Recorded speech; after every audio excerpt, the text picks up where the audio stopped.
Allahu Akbar, Allahu Akbar, Allahu Akbar, Allahu Akbar. Ashhadu an la ilaha illallah. Ashhadu an la ilaha illallah. And we seek refuge in Allah from our lower selves and from the wrongs that we sometimes commit. Whoever Allah guides, no one can misguide, and whoever Allah leaves astray, no one can guide. And we bear witness that there is none worthy of worship besides Allah, the one who is unique and has no partners. And we bear witness that the Nabi Muhammad ﷺ is Allah's servant and messenger. قال الله تعالى في القرآن الكريم, Allah says in the Holy Quran, وَإِنَّكَ لَعَلَى خُلُقٍ عَظِيمٍ, that truly you, O Muhammad, are of tremendous character. So the Quran does speak about the character of the Prophet Muhammad ﷺ and describes his character as one of the best models for human behavior.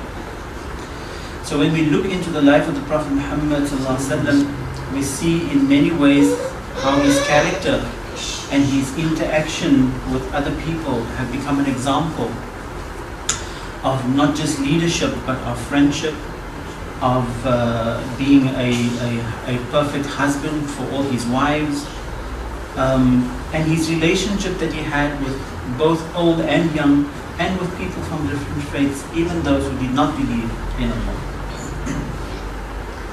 And the Prophet Muhammad ﷺ said, إِنَّمَا بُئِثْتُ لِأُتِمَّ مَكَارِمَ الْأَخْلَاقِ, that I was not sent for anything else but to perfect noble character.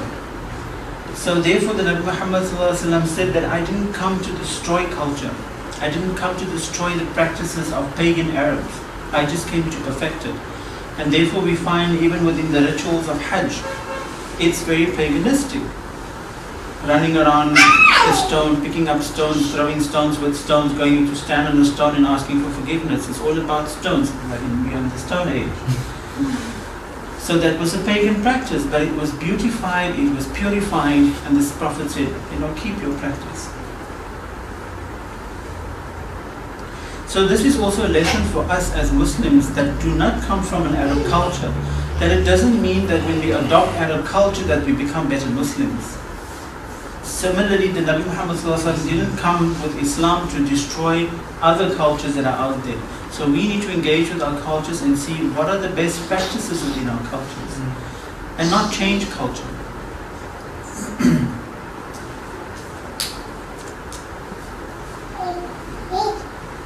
So one of the things that the Prophet Muhammad ﷺ came to teach us was protection and preservation. So there are 5 things in Islam that has to be protected and be preserved. One is deen. Now this is a very broad term, this term deen. You always hear it loosely used by Muslims, by the deen hukum, you must follow the deen. What does this deen mean? So deen is often translated as religion, which is not true. There's aspects of religion within a deen, but deen doesn't mean religion. Deen also doesn't completely mean just a way of life, because we have different types of ways of life. But what is the deen that is preferred by Allah, that's the kind of life that we need to consider. So deen is actually then a system that helps the individual to regulate his daily life. A system that keeps order and balance in the person's life. Since Nabi Muhammad ﷺ said, خَيْرُ الْأُمُورِ الْوَسَطِ, the best path, if you're confused about something, the best path to follow is the middle one, right? So Muslims don't become, praying 5 times, or not 5 times, they're praying 50 times a day, or just pulling tasbih all day or whatever and forget to pay the rent. You need to balance your life. There's time for spirituality, there's time for socialization, there's time to go and recharge your batteries. So as Muslims, we always try to strike the balance and be moderate in everything that we do. We don't indulge too much in anything. Even indulging in too much of good can be bad.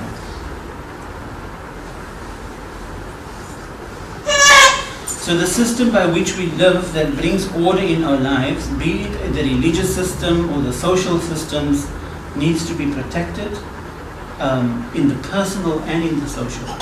So in other words, for all of us, in order to preserve deen, how do we preserve deen on a personal level? Is that we need to have practices in our lives that helps us to be modest, that helps us to be just, that cater to the spiritual needs of the self. And also social preservation, social protection. How do we as Muslims engage in society, that society by our interaction with them feels protected? So in other words, every Muslim should have a system within themselves. And how do I preserve my own faith? How do I bring meaning to the rituals that are there? And we've spoken about rituals many times before, the importance of rituals in our lives. And how do I establish good relationships with others? How do I deal with my finances? How do I deal with my debts? How do I deal with my property, for example? So all of this encompasses deen. Right? It's striking the balance, keeping the moderation in our lifestyles. That becomes deen. Now Allah says in the Quran, Inna deena inda Allahi al-Islam, that the only deen that is accepted by Allah is Islam. And Allah says, وَمَنْ يَبْتَغِي غَيْرَ الْإِسْلَامَ دِينًا فَلَمْ يَقْبَلَ مِنْهُ, that whoever seeks a deen other than Islam, it will not be accepted. Now people run away with this idea and they say that, oh, you see, the Quran says and Allah says that Islam is the only religion. That's not what this means. What is the understanding of Islam? What is the meaning of Islam? Islam means to be conscious of God. Islam means to surrender. Right? You surrender your own will for the will of the universe, for the will of Allah. Islam means to subdue and to submit and to surrender the ego, for example. So that practice is what is accepted by Allah. Right? Not Islam as a religion. So you have Christians also that are submitting to God, that are taming their tongues, that are watching their egos. And that's the system that Allah prefers. And so the system that Allah does not prefer is things like arrogance, like deceit, manipulation, too much of indulgence. And that we already can see the consequences of those kind of behaviors. So why should Allah accept it? The system of the universe has not been accepted to accept arrogance, for example. So Allah will not accept that. Allah will only accept that which is Islam, which is submission. So irrespective whether you're Muslim, Jew, or Christian, Hindu, or whatever, that is the system that humanity has to submit to. So when Allah says that deen needs to be protected, it is the protection and preservation of all those systems that helps people to stay Allah conscious and helps people to stay within the balance. And so as Muslims we stand for justice, because there is a social system that preserves society. Muslims preserve life and they preserve the environment. Muslims adhere to rituals that help them to preserve themselves, etc., etc. Then Allah says, لا إكراه في الدين قد تبين الرشد من الغي فمن يكفر بالطاغوت ويؤمن بالله فقد استمسك بالعروة الوثقى لا انفصام لها والله سميع عليم. Allah says that no one is compelled to follow this deen. You can choose, Allah says, you can choose what kind of lifestyle you want to live. Nobody is compelled. Truth stands out clear from error. Each one of us has a built-in compass where we can judge what is the criteria for us between what is right and what is wrong. We know that. We know, you know when you go against the own grain of your nature. So whoever rejects oppression and believes in Allah has grasped the most trustworthy handhold that never breaks, Allah says. And Allah hears and knows all things. So if you have put yourself on this path of Allah consciousness, of surrendering, then that's a handhold that you have that will never break. And you can see the results of that kind of lifestyle. So the second thing that Allah needs us to preserve is the intellect. As Muslims, we don't indulge in things like intoxications that numbs the intellect or that creates confusion within the intellect.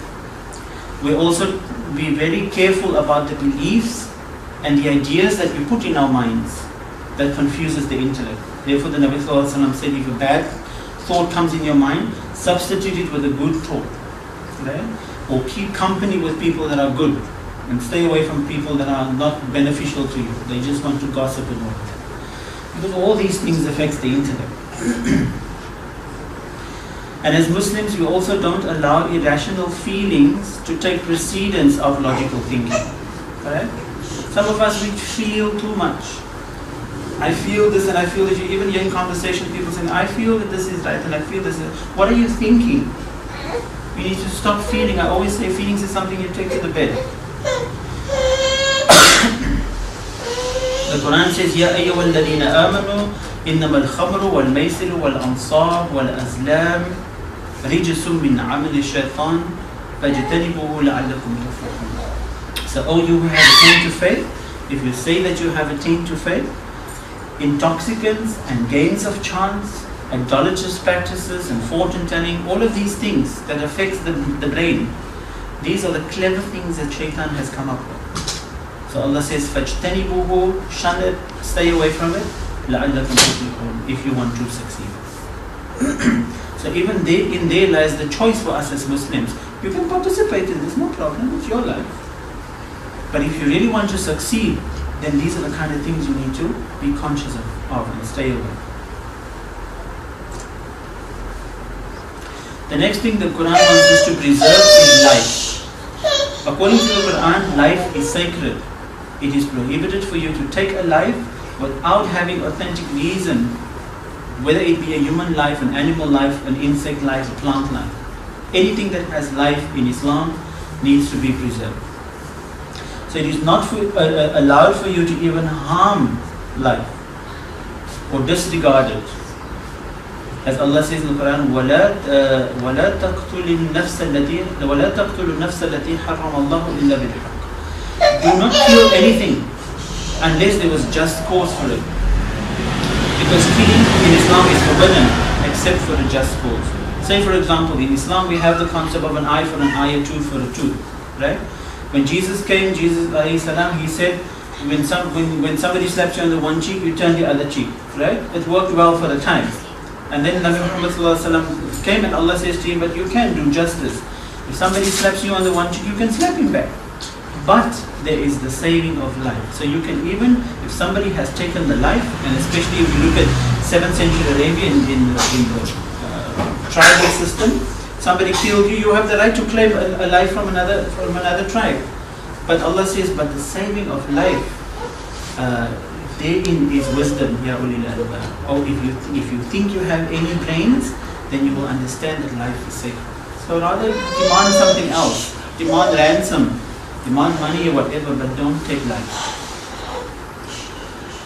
And to that extent, even in the time of Nabi Musa, it was already said that because of that, we ordained the children of Israel, those who followed Nabi Musa, that if anybody killed a person not in the retaliation of murder or not to spread mischief in the land, would be as if he has killed the whole of mankind. So that much is life sacred. If you take the life of one person, without just cause, it is as if you have killed the whole of mankind.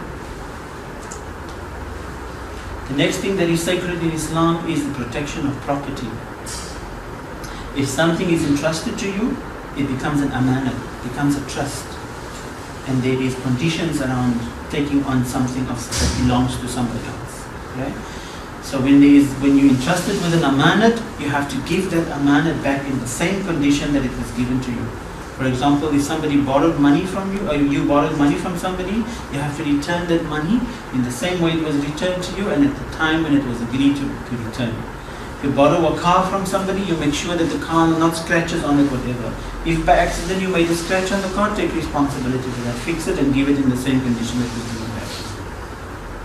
The same when you use somebody's house, one article of somebody. We have a culture in Cape Town, we borrow oil and sugar and whatever from the neighbors, give it back, don't expect that, you have to be privileged to the neighbor should help you, you should also help the neighbor. So whatever is given to you, give it back, and even give more if you can. So Muslims have a responsibility to preserve property of others and not to misuse it or even to desecrate. For example, the Nabi Muhammad ﷺ said, when Islam moved into Europe, for example, and there were churches that were not used, and Muslims want to destroy it, the Prophet forbid this. The Prophet said, no, these are places of worship of other people, so you need to protect it.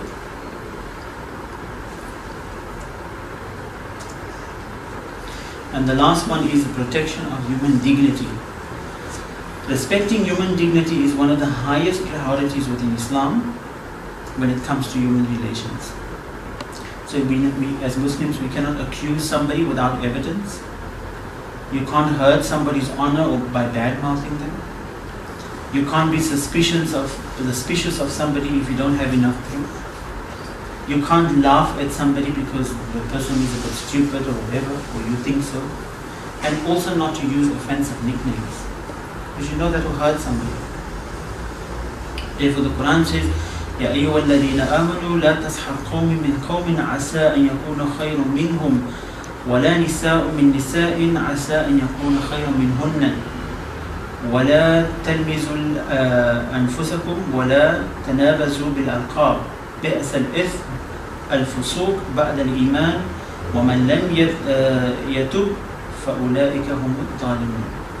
Or you have attained to faith, no men should deride other men.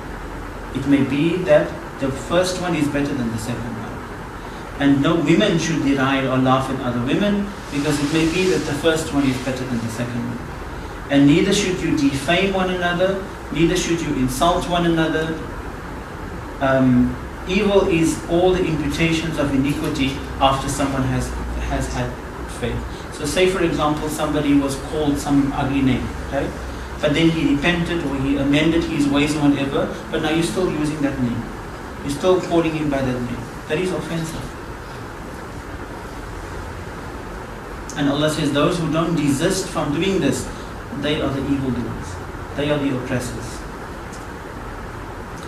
بارك الله لي ولكم في القرآن الكريم ونفعني إياكم بالآيات والذكر الحكيم إنه جواد ملك رحيم. May Allah bless me and you through the guidance of this noble Quran. So the Quran definitely talks about good character. And so what is good character according to the Quran?